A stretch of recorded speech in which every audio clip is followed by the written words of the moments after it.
எப்படியே எப்படியே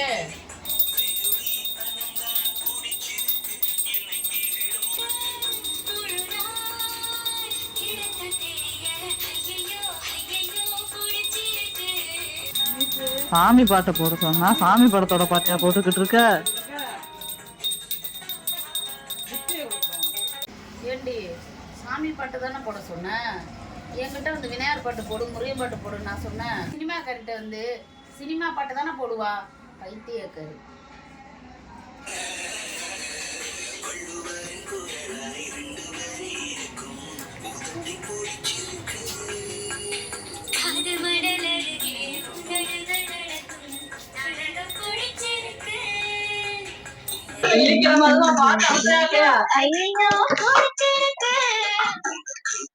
ஆபீஸ்ல எனக்கு சுதந்திரம் பாட்டுக்கா கூட நேரம் தெரியா மணியை குண்டி அடிக்கவா? ஐயோ மணியா